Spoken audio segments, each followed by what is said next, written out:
Favoloso.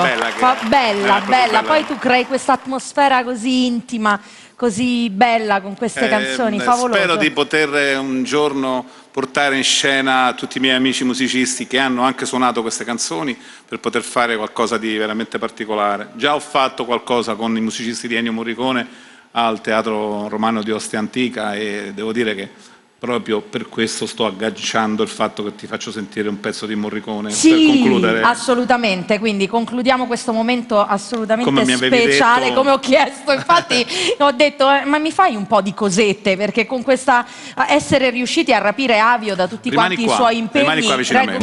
Ok, qui vicino a te, vai.